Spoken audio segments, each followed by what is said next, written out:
Selamat pagi Bapak Ibu Saudara sekalian yang kasih Tuhan. Saudara bersyukur pada Tuhan sekali lagi untuk kesempatan kita boleh ada di rumah Tuhan, untuk kita boleh beribadah. Dan sebentar kita sama-sama akan merenungkan firman Tuhan. Tema kita pada pagi ini yaitu adalah percaya dan taat. Percaya dan taat. Dan saya ingin mengajak saudara untuk memperhatikan satu bagian firman Tuhan yang terambil dari kitab Yosua pasal yang ke-6. Kita akan membaca ayat yang pertama sampai dengan ayat yang kelima, lalu kita akan melihat ayat 15 dan 16, dan terakhir di ayat yang ke-20. Saudara, saya akan bacakan untuk kita sekalian, demikian firman Tuhan. Dalam pada itu, Yeriko telah menutup pintu gerbangnya, telah tertutup kota itu karena orang Israel. Tidak ada orang keluar atau masuk. Berfirmanlah Tuhan kepada Yosua, ketahuilah, aku serahkan ke tanganmu Yeriko ini beserta rajanya dan pahlawan-pahlawannya yang gagah perkasa. Haruslah kamu mengelilingi kota itu, yakni semua prajurit harus mengedari kota itu sekali saja. Demikianlah harus engkau perbuat 6 hari lamanya. Dan 7 orang imam harus membawa 7 sangkakala tanduk domba di depan tabut. Tetapi pada hari yang ke-7, 7 kali kamu harus mengelilingi kota itu. Sedang para imam meniup sangkakala. Apabila sangkakala tanduk domba itu panjang bunyinya dan kamu dengar bunyi sangkakala itu, maka haruslah seluruh bangsa bersorak dengan sorak yang nyaring. Maka tembok kota itu akan runtuh. Lalu bangsa itu harus memanjatnya masing-masing langsung ke depan. Ayat yang ke-15. Tetapi pada hari yang ke-7 mereka bangun pagi-pagi ketika fajar menyingsing dan mengelilingi kota 7 kali dengan cara yang sama. Hanya pada hari itu mereka mengelilingi kota itu 7 kali. Lalu pada ke-7 kalinya ketika para imam meniup sangkakala, berkatalah Yosua kepada bangsa itu, bersoraklah sebab Tuhan telah menyerahkan kota ini kepadamu. Ayat yang ke-20. Lalu bersoraklah bangsa itu sedang sangkakala ditiup. Segera sesudah bangsa itu mendengar bunyi sangkakala, bersoraklah mereka dengan sorak yang nyaring. Maka runtuhlah tembok itu. Lalu mereka memanjat masuk ke dalam kota, masing-masing langsung ke depan dan merebut kota itu. Saudara, demikianlah firman Tuhan. Berbahagialah setiap kita yang senantiasa membaca dan merenungkannya hari lepas hari. Haleluya. Haleluya. Haleluya. Haleluya.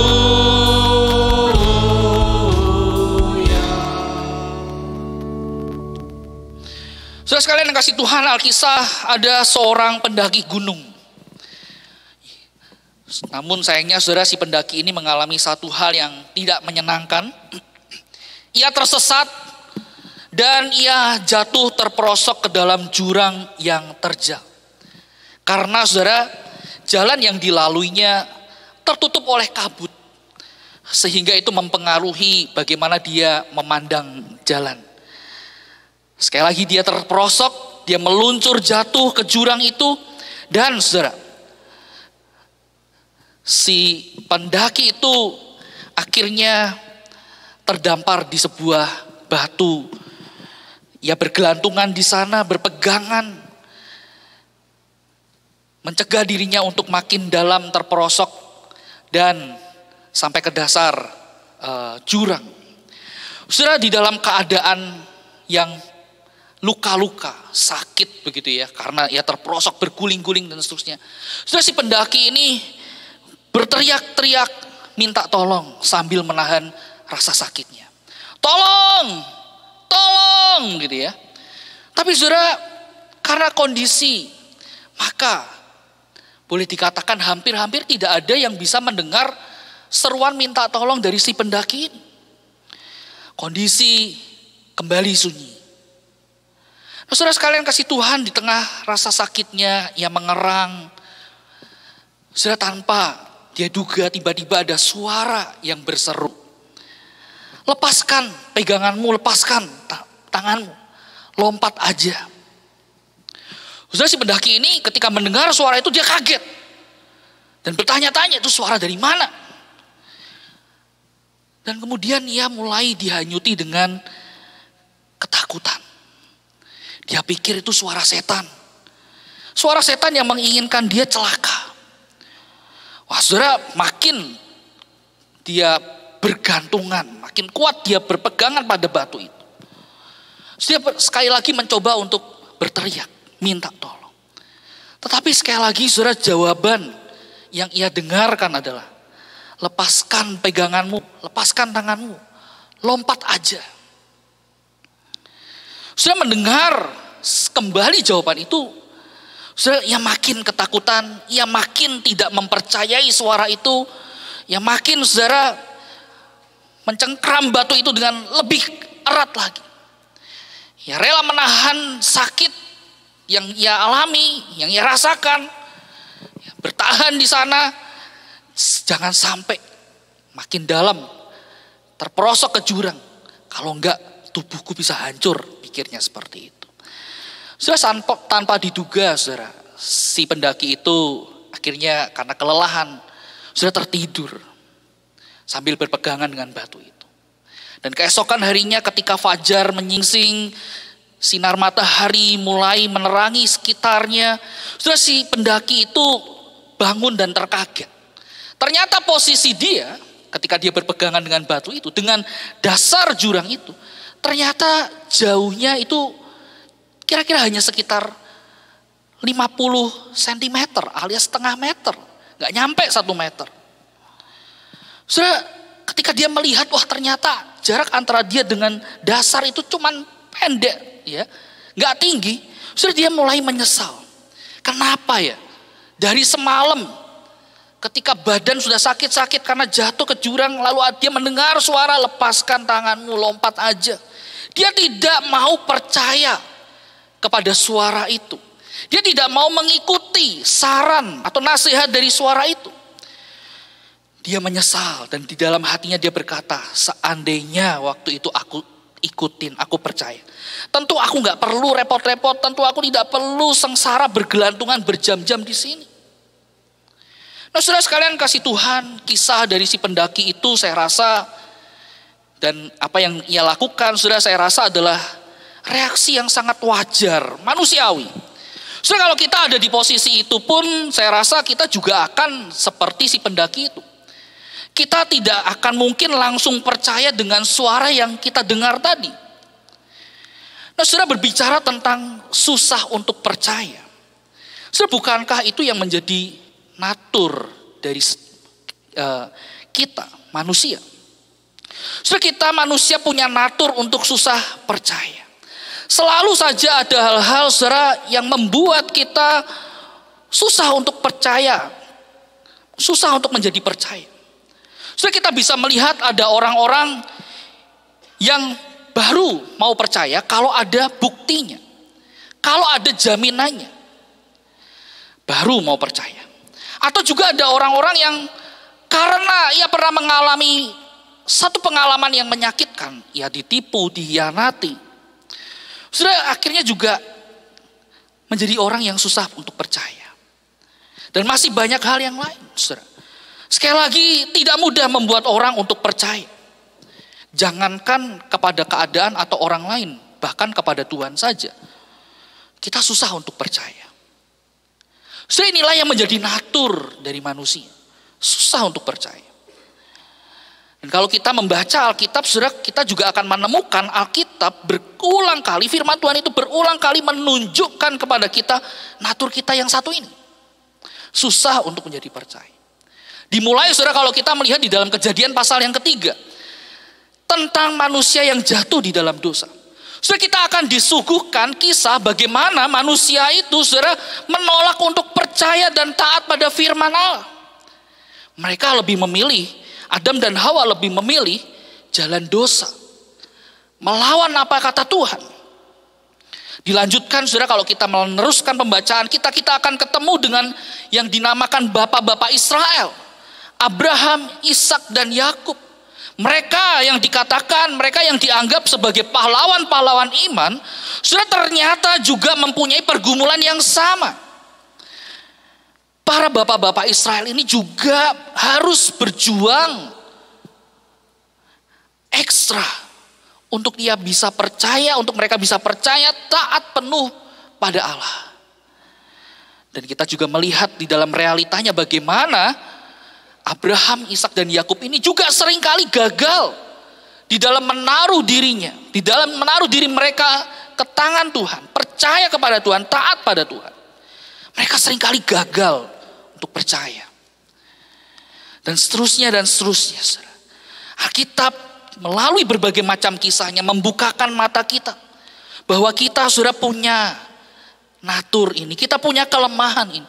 Kita sering gagal dalam bagian ini. Yaitu apa? Percaya dan taat pada Allah. Nah, sudah pada teks kita pagi ini, Yosua pasal 6 sejatinya juga mengajak kita belajar untuk melihat bagaimana kita perlu punya sikap hati yang benar di hadapan Tuhan. Yaitu apa? Itu kita mau percaya total dan taat sepenuhnya kepada Allah dan firman-Nya. Sudah ini yang menjadi inti dari pasal yang ke-6 yang menjadi pembahasan kita pagi ini. Di sini kita juga akan melihat bahwa Yosua pasal yang ke-6 ini mempunyai dua penekanan penting yang Tuhan mau sampaikan pada kita. Yang pertama, saudara, melalui Yosua pasal yang ke-6 ini Allah sedang menunjukkan, sedang memperlihatkan kepada bangsa Israel pada waktu itu dan kita saat ini, bagaimana Ia adalah Allah yang setia, Allah yang tidak pernah melupakan atau meninggalkan janjinya. Sudah Allah pernah berjanji kepada Abraham bahwa Tuhan akan memberikan tanah perjanjian bagi bangsa Israel. Dan di dalam Yosua pasal yang ke-6 ini sudah kita melihat bagaimana Allah sedang menggenapi janji itu. Dan Allah sedang memimpin bangsa Israel untuk apa? Untuk menempati tanah perjanjian itu. Sudah dari sini kita melihat inilah Tuhan kita. Allah yang setia, Allah yang tidak pernah meninggalkan atau melupakan janjinya. Tapi juga yang kedua, saudara, Allah juga sedang mengajar generasi atau angkatan baru dari bangsa Israel. Untuk apa? Untuk belajar percaya kepada Dia. Belajar taat kepadanya. Kepada Allah yang telah mengutus mereka ke tanah perjanjian itu. Nah, saudara, kita harus melihat dalam hal ini bahwa bangsa Israel yang berjalan bersama Yosua, mereka telah menyeberangi sungai Yordan dan mereka akan memasuki tanah perjanjian ini. Sudah mereka ini atau generasi ini adalah generasi yang berbeda dari generasi yang sudah dipimpin oleh Musa yang keluar dari tanah perbudakan di Mesir.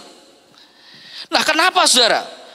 Apa yang membuat generasi ini berbeda dari generasi yang sebelumnya? Saudara, kalau kita melihat di dalam Yosua pasal yang ke-5 ayat yang ke-6, maka kita akan menemukan jawabannya. Yaitu bahwa generasi yang dipimpin oleh Musa yang telah keluar dari tanah perbudakan di Mesir, saudara, mereka ini adalah generasi yang boleh dikatakan, saudara, generasi yang memberontak, yang susah percaya kepada Tuhan, susah untuk taat kepada Tuhan, sehingga Allah menghukum mereka dengan tidak mengizinkan mereka masuk ke tanah perjanjian. Dan Allah membiarkan satu angkatan ini, satu generasi ini mati, habis di dalam pengembaraan mereka di padang gurun selama 40 tahun itu. Karena ketidakpercayaan mereka kepada Tuhan, karena ketidaktaatan mereka kepada Tuhan, Tuhan menghukum satu angkatan. Terus kita melihat ada dua pihak di sini di dalam bagian ini. Yang pertama itu Musa sebagai seorang pemimpin. Dan juga bangsa Israel sebagai orang-orang yang dipimpin. Saya ingin menunjukkan kepada saudara bagaimana dua pihak ini adalah dua pihak yang gagal di dalam percaya dan taat kepada Tuhan. Yang pertama, saudara, kita lihat Musa. Saudara, Musa sebagai pemimpin bangsa Israel boleh dikatakan gagal untuk percaya dan taat pada Allah. Satu kasus, saudara, misalnya kita lihat di dalam Bilangan pasal 4 ayat yang ke-10 dan ke-11. Konteksnya pada waktu itu adalah bangsa Israel yang tengah ada di padang gurun itu kehausan, mereka perlu air minum, mereka mencari air minum, dan mereka bersungut-sungut kepada Musa minta air. Mereka menyudutkan Musa, mereka menyalah-nyalahkan Musa, lebih baik kami mati di Mesir daripada mati kehausan di padang gurun ini. Dan saudara, dalam bagian ini sebenarnya Tuhan sudah memberikan jalan keluar, solusi bagi Musa. Tuhan memerintahkan Musa untuk berbicara kepada batu dan air akan keluar dari sana. Tetapi saudara, kita melihat bagaimana Musa tidak percaya, bagaimana Musa tidak mau taat pada Tuhan. Dia melanggar apa yang Tuhan mau, apa yang Tuhan katakan. Ia pukul batu itu, baru keluar air. Tapi melalui peristiwa ini saudara, kita melihat bagaimana justru di sana murka Tuhan bangkit atas Musa. Sehingga Musa tidak diizinkan masuk ke tanah perjanjian. Saudara, kalau kita melihat hal ini, mungkin kita berpikir, masa sih gitu aja dihukum? Kok Tuhan kejam sekali ya? Namun saudara, masalahnya bukan hanya di perbuatan. Saudara, kita tahu Allah lebih mementingkan atau Allah lebih melihat hati. Dan di sini masalahnya. Ketika kita melihat di ayat yang ke-10. Musa berkata, apakah kami harus mengeluarkan air bagimu dari bukit batu itu? Saudara, kata yang digunakan Musa adalah apakah kami? Artinya apakah saya dan Harun yang harus mengeluarkan air? Saudara, dalam hal ini Tuhan melihat hati yang keliru. Musa tidak lagi percaya, Musa tidak lagi taat pada Allah. Musa menganggap bahwa penentunya bukan Allah, tapi dia. Yang berkuasa bukan Allah, tapi dirinya. Saudara, Musa sedang mengandalkan dirinya, bukan Allah. Musa sedang memakai caranya, bukan caranya Tuhan. Musa sedang mengambil alih tempatnya Tuhan.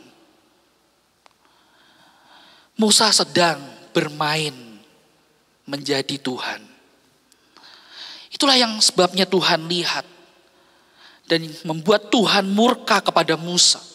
Sehingga ia gagal dan diskualifikasi oleh Allah, gak bisa masuk ke tanah perjanjian. Saudara, yang kedua si bangsa Israel. Saudara, kita tahu bangsa Israel itu adalah tipologi dari manusia dimanapun saudara sekalipun ya. Dimana sekalipun berkali-kali telah mengalami mujizat, telah mengalami pertolongan Tuhan, telah mengalami kebaikan Tuhan. Tetapi saudara, tetap saja ada di dalam ketegar tengkukan. Mereka gampang bersungut-sungut, mereka gampang ngomel sama Tuhan. Mereka gampang sekali berubah setia. Mereka gampang sekali meragukan Tuhan. Mereka gampang sekali ngelawan Tuhan. Itu tidak heran sebabnya Tuhan mengatakan bangsa Israel adalah bangsa yang tegar tengkuk. Nah, oleh karena itu di dalam bagian ini, di dalam perjalanan bangsa Israel menempati tanah perjanjian. Saudara,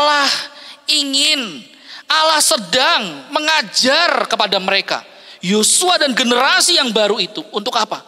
Belajar percaya. Belajar untuk percaya kepada Tuhan dan belajar untuk taat kepada Tuhan. Saudara, Allah mau mereka percaya ini, bahwa kemana Allah akan utus, apapun yang Allah ingin mereka lakukan, Tuhan akan mengurus mereka. Tuhan sendiri yang ada bersama dengan mereka. Tuhan yang akan memberikan yang terbaik bagi mereka. Tuhan yang urus mereka. Setelah inilah yang Tuhan mau bangsa Israel dan Yosua pada waktu itu belajar percaya kemana Allah utus, ia akan urus. Dan pelajaran pertama yang diberikan oleh Allah kepada bangsa itu apa? Tembok Yeriko. Tembok atau benteng yang sangat kuat, yang sangat kokoh.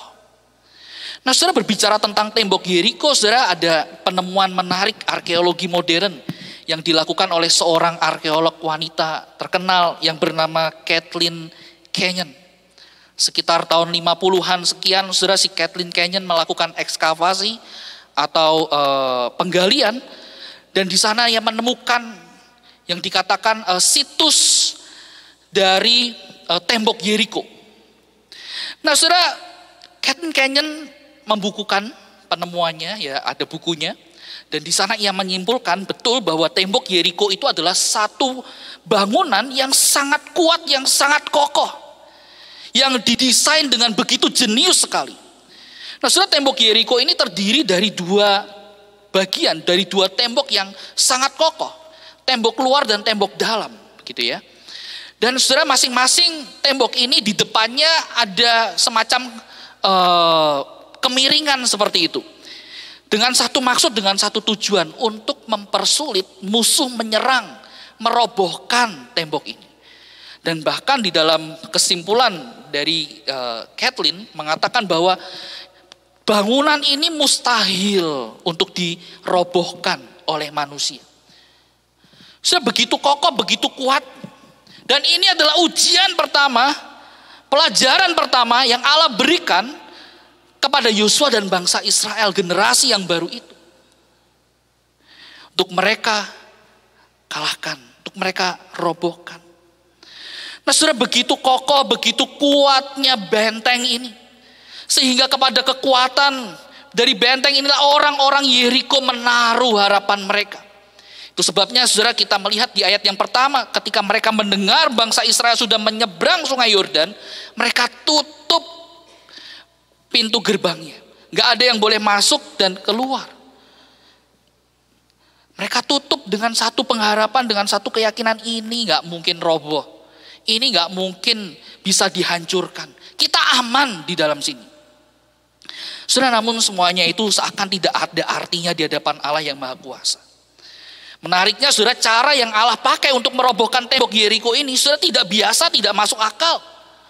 Dan sangat berlawanan dengan cara-cara yang biasa digunakan oleh orang dunia kalau mau perang. Saudara, kalau orang dunia misal mau perang gitu ya, kita mungkin pernah nonton film pertempuran semacam itu. Saudara, kita akan melihat ketika musuh menyerang satu tembok, satu benteng, mereka menyerang dengan ketapel besar, batu-batu besar dilemparkan, api dan seterusnya. Tapi tidak, saudara. Tidak dengan apa yang Allah perintahkan kepada bangsa itu. Nah, itulah menariknya, saudara. Itulah Allah kita. Saudara, Allah kita seringkali punya caranya sendiri untuk menunjukkan kuasanya. Dan di saat yang bersama Allah juga sedang membentuk iman umatnya. Itu sebabnya saudara, meski tembok Yeriko sangat kokoh, saudara, bangsa Israel dikasih cara yang hampir-hampir tidak masuk akal. Dan meskipun Allah bisa merobohkan tembok itu secepat dia mau, tetapi kita melihat bagaimana Allah memutuskan untuk memberi jangka waktu yang agak panjang kepada bangsa ini dengan satu maksud, sekali lagi, yaitu untuk membentuk dan melatih rasa percaya mereka, ketaatan mereka kepada Allah. Pada waktu Allah menyuruh bangsa Israel, Yosua berjalan mengelilingi, memutari tembok Yeriko yang kokoh itu, Allah mengatakan jangan mengucapkan sepatah kata pun. Saudara, ini bukan satu hal yang gampang. Bayangkan kita ada di posisi itu. Kita disuruh mengitari tembok yang sangat kokoh dalam keadaan yang sunyi, tidak perlu mengucapkan satu kata pun. Itu sudah sangat susah sekali. Berikutnya apa? Tentu di dalam hati pikiran mereka bergumul dengan hebat. Masa sih kita mau nyerang benteng yang kokoh caranya begini? Masa sih kita cuma suruh muter-muter toh? Emangnya bisa roboh? Nanti kalau kita diserang dari atas gimana? Kita lagi asik-asik muter-muter, tahu-tahu pasukan Yeriko dari atas panahin kita, mati konyol kita. Masa sih dengan cara seperti ini kita bisa menang? Apa mungkin? Belum lagi hari pertama mereka puterin, gak terjadi apa-apa. Hari kedua mereka puterin, gak terjadi apa-apa. Ketiga mungkin saudara, pasukan Yeriko di atas itu sudah ketawa-ketawa, menghina-hina bangsa Israel.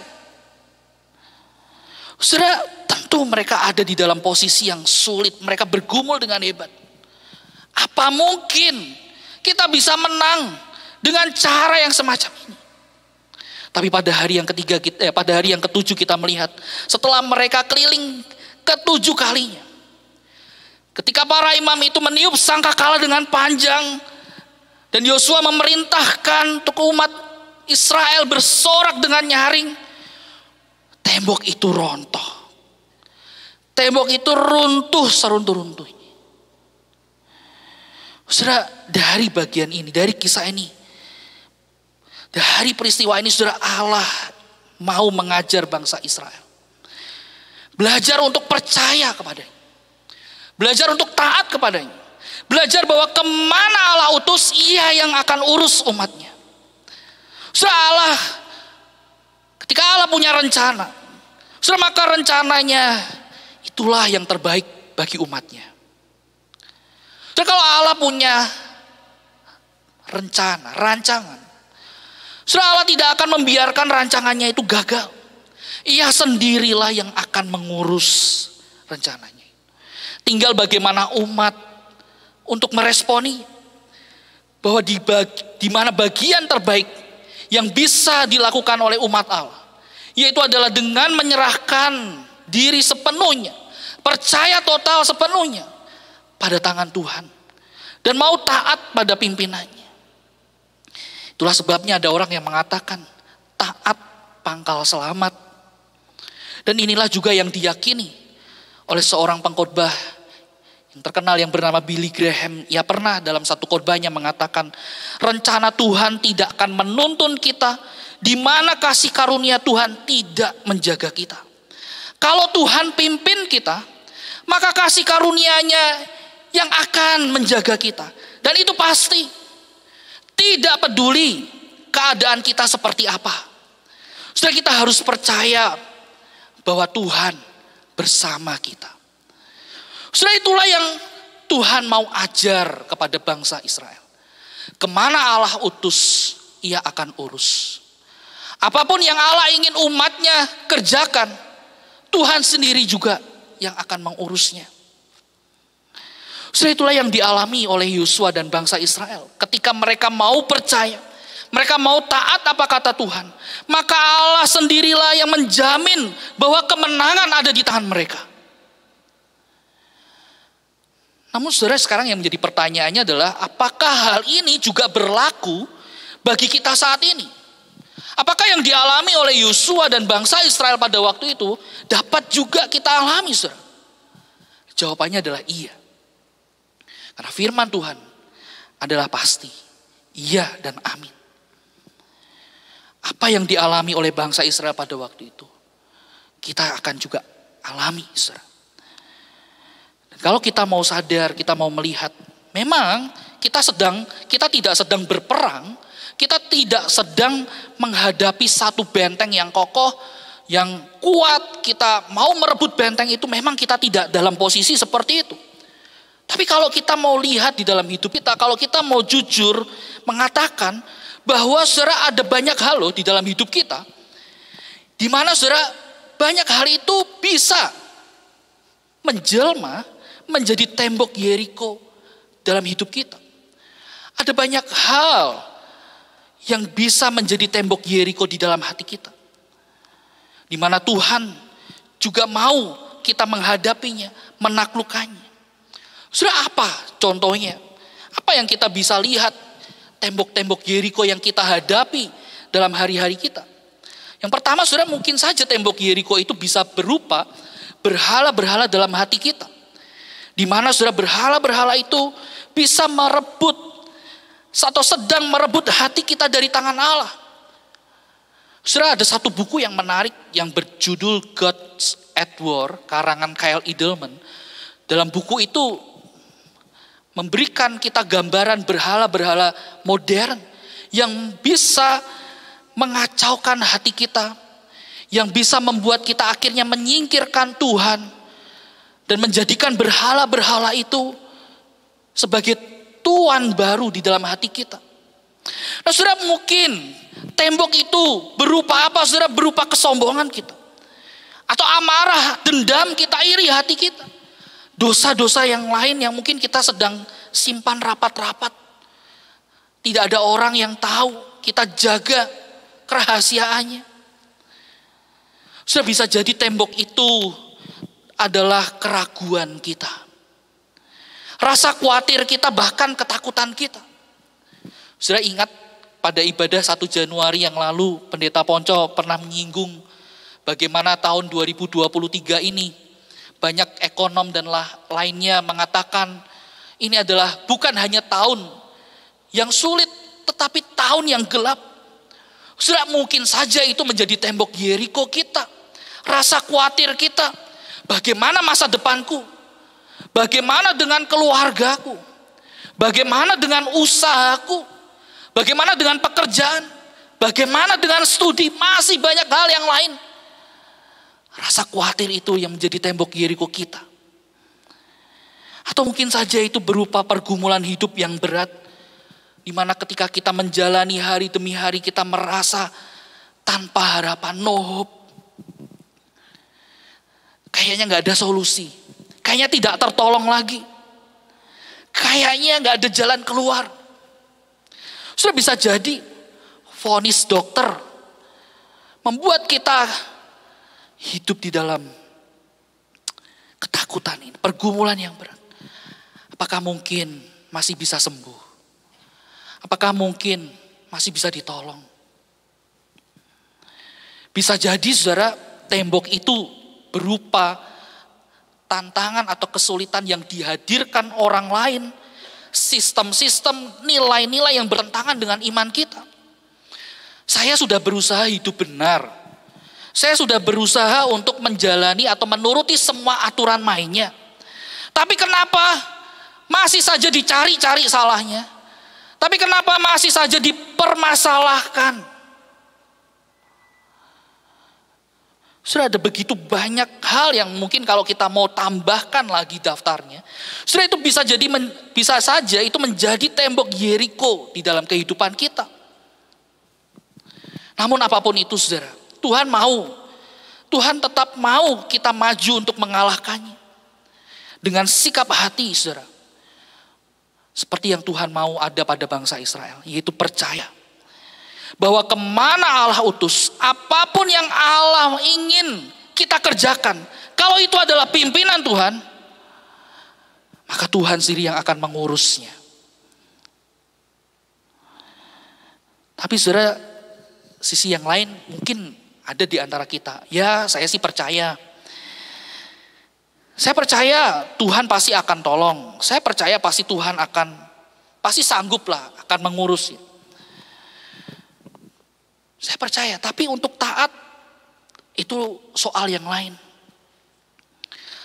Hal yang semacam ini seringkali atau mungkin sekali terjadi dalam hidup kita. Percaya untuk taat. Kalau kata orang Sunda, mereka ngomongnya kumaha engke lah. Gimana nanti lah, bagaimana nanti.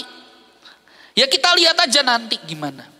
Kalau situasinya memungkinkan, ya saya bisa taat. Kalau ada untungnya, saya bisa pertimbangkan, dan lain sebagainya. Saya tidak jarang realita-realita yang ada di sekeliling kita membuat kita akhirnya juga rontok rasa percaya dan taat kita. Itu sebabnya saudara, penghiburan bagi kita. Dan kita perlu sadar bahwa Tuhan mau kita percaya dan taat. Tetapi semuanya itu bukan berangkat dari diri kita. Bukan berangkat dari hikmat, kepandaian, atau kekuatan kita.